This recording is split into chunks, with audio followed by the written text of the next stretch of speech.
Hey guys, so I thought I might do this video and kind of share with you some personal things in my life. Um, but this is a video titled Wake Up Church because the church these days, and I'm not trying to offend you, if your church is on fire for Jesus, then I'm glad for you. You're in the right place and stay there because Jesus will reward you in the end if you stay in the place that you are, serving Jesus and on fire for Jesus. Um, but a lot of the church, and when I say church, I mean the full body of Christ. The church has a problem with loving everybody. Um, there's a lot of people in the church that don't show love to everybody. They only show love to people in their circle of friends. And the last time I checked, the last thing Jesus instructed his people to do was to love one another. That is the most important thing that we need to do. Because if we love one another, we fulfill all of the 10 Commandments. We please Jesus. But if we don't love one another, and loving people is more than saying, I love you, or giving them a hug. Loving means being there for them whenever they need you, wherever they need you.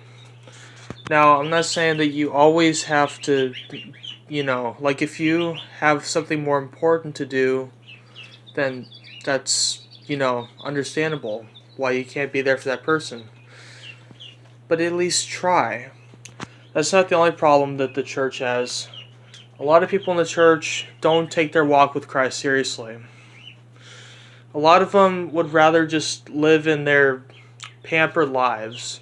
A lot of pastors, a lot of them don't, and I'm not saying every pastor, maybe not a lot of them, maybe just some of them. There are some pastors that live in the comfort of their own home. They love to talk the talk, but they don't like to walk the walk.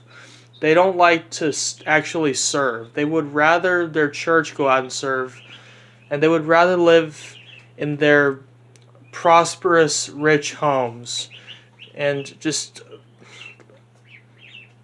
lavish in their earthly pleasures, their material things.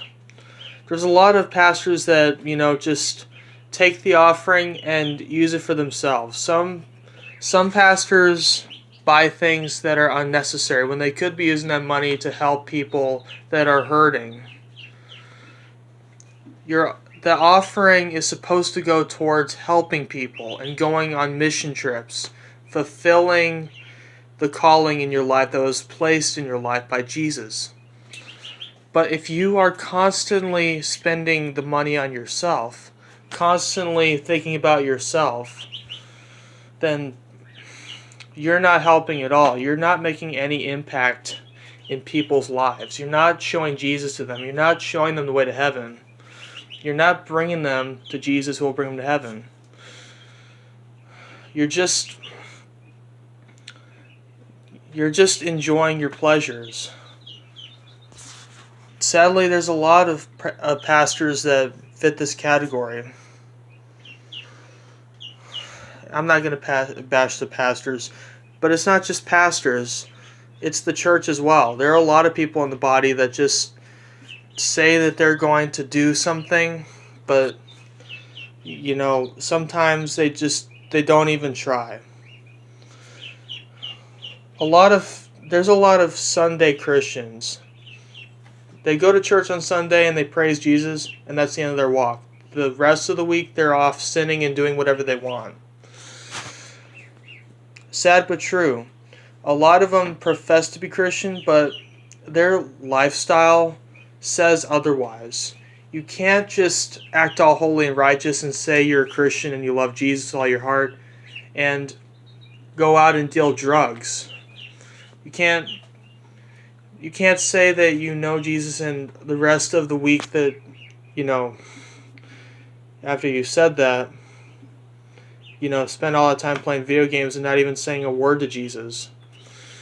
You can't do that. You can't just say that you're one thing and be the opposite of that.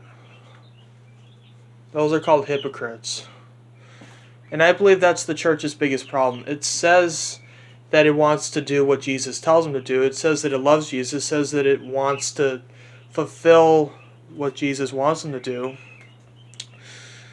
But in reality, they're not willing to do what they say they're going to do. Saying it is a lot easier than actually doing it. And yes, it does make a difference if you actually do it. You actually do what Jesus wants you to do if you do it. You actually make an impact in somebody's life. You actually do something that is of worth instead of just sitting down every day doing whatever you want. That's not fulfilling, guys. That's not satisfying. You're not living your life if you're just doing whatever. If you want to please Jesus, then do what you say you're going to do. If you say that you're going to help this person out, help the person out. If you say that you're going to be there for somebody, then be there for somebody.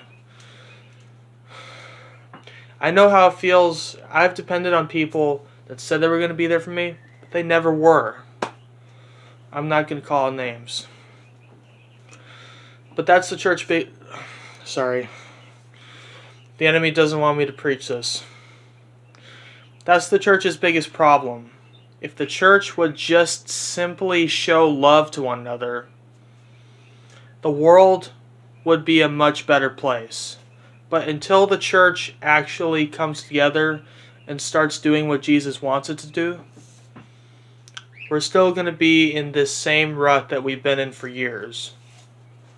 It's time for the church to wake up because Jesus is coming soon. The bridegroom is coming for his church. You better have oil in your lamps, because if you don't, you're going to miss the bridegroom. You're going to miss the wedding.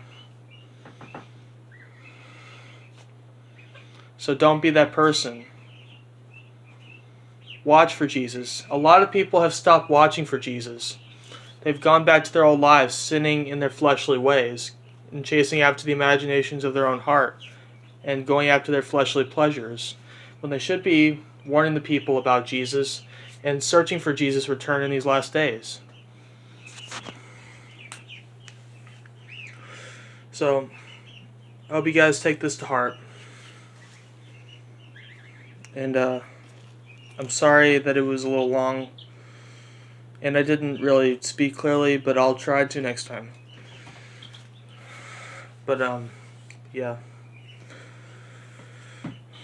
You don't want to miss that wedding.